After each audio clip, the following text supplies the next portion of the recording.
पाहत आहात Loksamiksha news network आणि या आहेत आजच्या सुपरफास्ट न्यूज। या बातमीपत्राचे प्रायोजक आहेत नंदिनी कलेक्शन, फक्त महिलांचे परिपूर्ण दालन, माऊली निवास, कल्याण मंडपमच्या बाजूस, यशोधन नगर, परभणी। नमस्कार, मी प्रभू दिपके लोकसमीक्षा न्यूज नेटवर्क मध्ये आपलं स्वागत करतो। आपण पाहत आहात परभणीचं एकमेव बातमीपत्र Loksamiksha superfast. Red Apple exclusive MIDC परिसर, परभणी। शक्तीपीठ मार्ग हा महाराष्ट्राच्या प्रगतीला गती देणारा महत्त्वाचा प्रकल्प असला तरी शेतकऱ्यांवर कोणताही अन्याय होता कामा नये अशी भूमिका केंद्रीय राज्यमंत्री रामदास आठवले यांनी व्यक्त केली आहे। शक्तीपीठ मार्गासाठी संपादित होणाऱ्या जमिनीला योग्य मोबदला देण्याची घोषणा मुख्यमंत्र्यांनी केली आहे।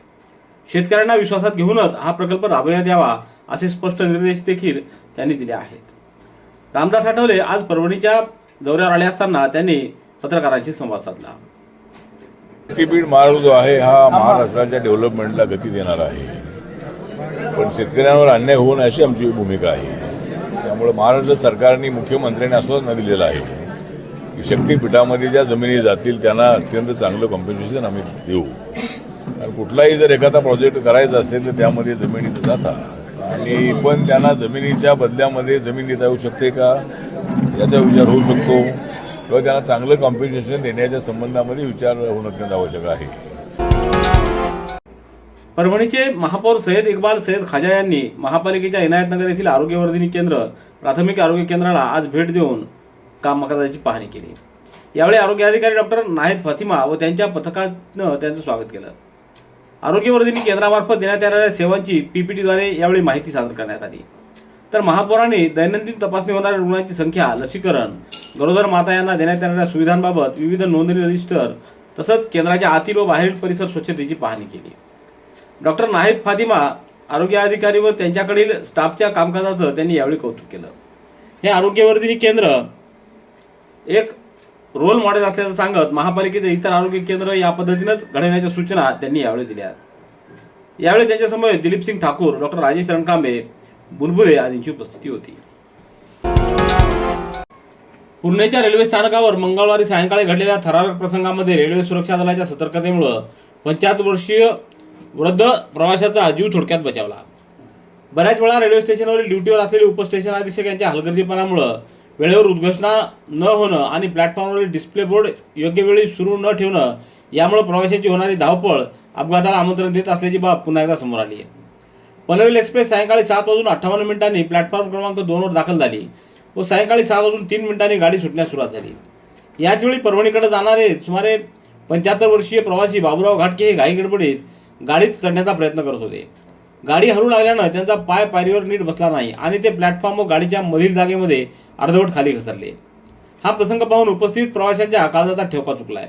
काही क्षणासाठी वातावरणात भीती आणि गोंधळाचं वातावरण निर्माण झालं। यावेळी ड्युटीवर तैनात असलेल्या महिला कॉन्स्टेबल रमा शर्मा यांनी प्रसंगावधान राखत तत्काळ धाव घेतली। त्यांनी जवळच असलेल्या प्रवासी रमेश पंडित यांच्या मदतीनं त्या वृद्ध प्रवाशाला तात्काळ वर ओढून सुरक्षित केलं।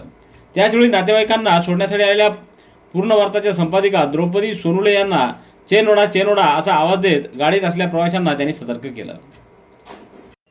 सततचे दवाखाने करून कंटाळलात? आता शेवटचा उपाय। डॉक्टर गोविंद कामटे यांचे बालाजी आयुर्वेदिक निसर्गोपचार केंद्राला भेट द्या।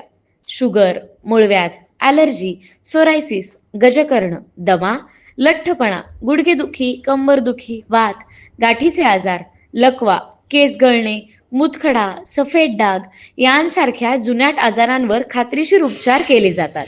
दारू सोडवण्यासाठी विशेष उपचार उपलब्ध। संपर्क डॉक्टर गोविंद कामटे, आयुर्वेद विद्याविशारद, बालाजी आयुर्वेदिक निसर्गोपचार केंद्र, तलाठी कार्यालयाच्या बाजूला, वसमत रोड, परभणी। संपर्क 9921691008।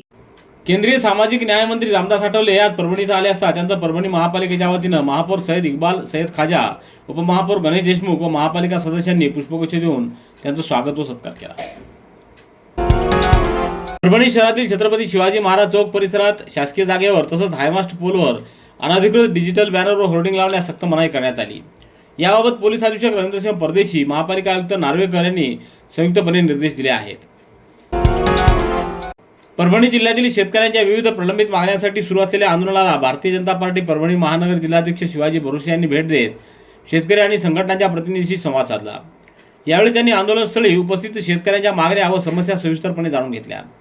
जिल्ह्यात सुरू असलेली सामूहिक मोजणी तात्काळ थांबवून झालेल्या मोजण्या रद्द कराव्यात, मोजणी दरम्यान शेतकऱ्यांवर दाखल झालेले गुन्हे तात्काळ मागे घ्यावे, तसंच प्रस्तावित शक्तीपीठ महामार्ग रद्द करावा या प्रमुख मागण्यांवर शासनानं सकारात्मक भूमिका घ्यावी अशी मागणी आंदोलकांकडून करण्यात आलेली आहे। परभणीच्या आरपी हॉस्पिटल इथं जिल्ह्यात पहिल्यांदाच अत्याधुनिक ऑटिझम आणि बाल विकास विभाग सुरू करण्यात आला आहे। या विभागात लहान मुलांच्या भाषा विकास, बोलण्यातील अडचणी, समस्या संवाद, उच्चारातील त्रुटी, तोतरेपणा आणि ऑटिझम स्पेक्ट्रम डिसऑर्डर संदर्भातील तपासणी, मूल्यमापन व व्यावसायिक मार्गदर्शन पूर्णपणे मोफत उपलब्ध होणार असल्याची माहिती आमदार डॉ. राहुल पाटील यांनी दिली।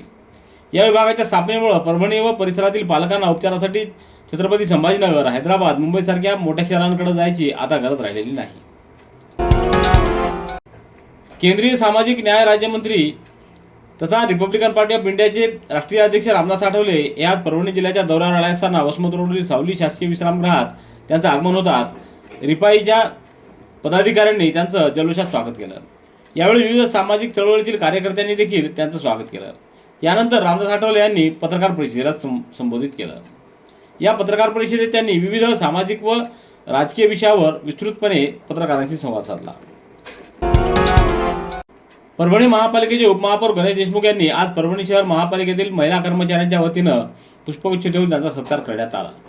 यावेळी उपमहापौर यांनी महिला कर्मचाऱ्यांच्या अडचणी सोडवून आवश्यक सोयीसुविधा उपलब्ध करून देणार असल्याचं सांगितलं।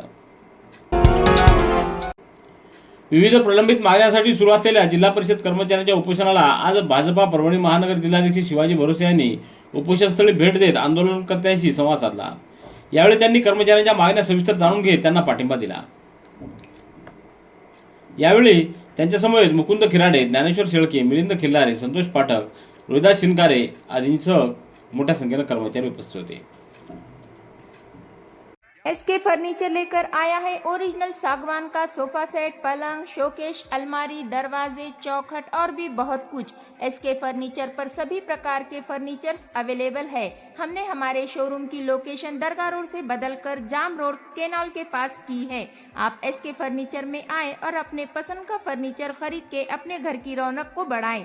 और हाँ, एसके फर्नीचर पर आप किसी भी फर्नीचर को अपने हिसाब से कस्टमाइज कर सकते हैं। हमारे पास सागवान कट साइज इंडियन टेक माल कटिंग करा हुआ मिलेगा या फिर ऑर्डर के हिसाब से भी कटवा कर मिलेगा। हमारा पत्ता जाम रोड केनॉल के पास, मोबाइल नंबर 9420033825 या फिर 9923257259।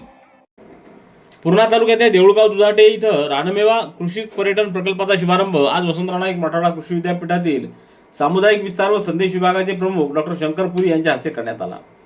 प्राध्यापक शोभा दुधाटे जाधव यांच्या संकल्पनेतून देऊळगाव दुधाटे उमरथडी येथील शेतकरी व गावकऱ्यांसाठी हा प्रकल्प उभारला जातोय। या प्रकल्पांतर्गत गोदावरी नदीपात्रात अत्याधुनिक नौकाविहार सेवा उपलब्ध करून देण्यात आलेली आहे। देऊळगाव दुधाटे आणि उमरथडी या गोदावरी नदी काठावरील गावांना ही नौका पूरजन्य परिस्थितीत सुरक्षात्मक प्रवासासाठी फायदेशीर ठरणार आहे।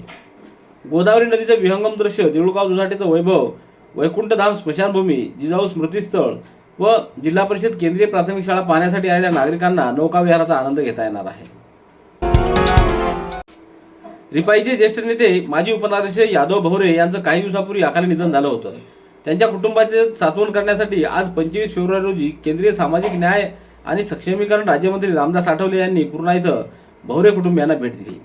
यावेळी भदंत उपगुप्त महाथेरो बाबुराव कदम, उत्तम कदम, विजय सोनवणे, ब्रह्मानंद चव्हाण, सिद्धार्थ भालेराव, विजय गायकवाड, अशोक धबाले, हर्षवर्धन गायकवाड यांची उपस्थिती होती।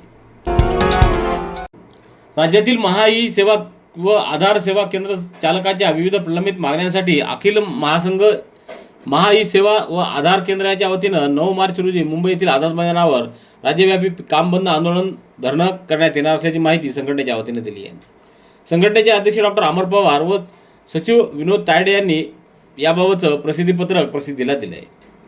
Red Apple furniture, smart furniture for smart people, exclusive Parbhani शहरातील भव्य शोरूम रेड ॲपल एक्सक्लुझिव्ह, भारतातील स्मार्ट फर्निचर ब्रँड आता आपल्या परभणी शहरामध्ये। हो, आता आपल्या परभणी शहरामध्ये।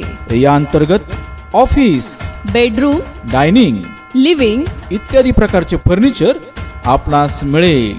Bedroom set, bed, dressing table, sofa set, कपाट, डायनिंग टेबल टीपॉय आणि स्टील फर्निचर इत्यादी सर्व प्रकारचे फर्निचर तेही आकर्षक किमतीमध्ये उपलब्ध आहे. एक वेळ अवश्य भेट द्या. रेड ॲपल फर्निचर, MIDC परिसर, भारतीय स्टेट बँकेच्या जवळ, परभणी. परभणी महापालिकेच्या हद्दीतील सर्व बिल कलेक्टरांनी त्यांच्या अखत्यारीतील परिसरात किती रिकामे प्लॉट व किती बांधलेली घरं आहेत त्याचा सविस्तर अहवाल 7 दिवसाच्या आत सादर करावा अशी मागणी भारतीय जनता पार्टीचे नगरसेवक रितेश जांभट यांनी केली आहे. याबाबत त्यांनी महापालिका प्रशासनाला लेखी निवेदन देत शहरात सुमारे 1 लाख घरं असल्याचा अंदाज व्यक्त केला आहे. परभणी जिल्हा परिषद काँग्रेस पक्षाच्या गटनेतेपदी अजित वरपुडकर यांची अधिकृत निवड करण्यात आलेली आहे. या निवडीमुळे जिल्हा परिषदेतील काँग्रेसच्या नेतृत्वाला बळ मिळाल्याची प्रतिक्रिया व्यक्त होती आहे. ही निवड महाराष्ट्र प्रदेश काँग्रेस कमिटीचे अध्यक्ष हर्षवर्धन सपकाळ, प्रभारी अभिजित देशमुख, जिल्हाध्यक्ष बाबाजानी दुराणी यांच्या नेतृत्वात करण्यात आलेली आहे. यासाठी माजी आमदार सुरेश देशमुख, माजी खासदार सुरेश तुकाराम रेंगे यांचं मार्गदर्शन लाभलं. महाराष्ट्र राज्य शिक्षण परिषदेद्वारा डिसेंबर 2025 मध्ये आयोजित इयत्ता 8वी शिष्यवृत्ती परीक्षेत अंतरिम निकाल 24 फेब्रुवारी रोजी जाहीर झाला आहे. ज्ञानसाधना प्रतिष्ठानचे इयत्ता 8वीचे 164 विद्यार्थी शिष्यवृत्ती परीक्षेत उत्तीर्ण ठरले आहेत. इयत्ता 8वीतील विद्यार्थ्यांनी उल्लेखनीय गुण प्राप्त करत शाळेचं नाव उंचावले. सर्व पात्र विद्यार्थ्यांचे संस्थाध्यक्ष प्राध्यापक किरण सोनटक्के, सचिव प्राध्यापक शीतल सोनटक्के व सर्व शिक्षक वृंदाच्या वतीनं अभिनंदन करण्यात आले. पिंगळी येथील गोकुळनाथ मंदिर परिसरामध्ये 26 ते 28 फेब्रुवारी या कालावधीमध्ये 44व्या स्काउट गाईड जिल्हा मेळाव्याचे आयोजन करण्यात आले. या मेळाव्यामध्ये 800 ते 1000 स्काउट गाईड विद्यार्थी सहभागी होणार असून अधिकाधिक शाळांनी सहभाग नोंदवावा असं आवाहन शिक्षणाधिकारी प्राथमिक माध्यमिक तथा जिल्हा मुख्य आयुक्त डॉक्टर सविता बिर्गे, जिल्हा आयुक्त स्काउट मनोज भातलावंडे, जिल्हा सरचिटणीस गजानन वाघमारे, जिल्हा संघटक रमेश जाधव यांनी केले. रेड ॲपल एक्सक्लुझिव्ह, MIDC परिसर, परभणी. याबरोबरचे बातमीपत्र संपलं. पुन्हा भेटूया उद्याच्या सुपरफास्ट बातमीपत्रात. पाहत रहा लोकसमीक्षा. तुम्हाला हे बातमीपत्र कसं वाटलं याबद्दल आपली प्रतिक्रिया नोंदवा. दररोजचे अपडेट्स मिळवण्यासाठी लोकसमीक्षा चॅनलला सबस्क्राईब करा. धन्यवाद.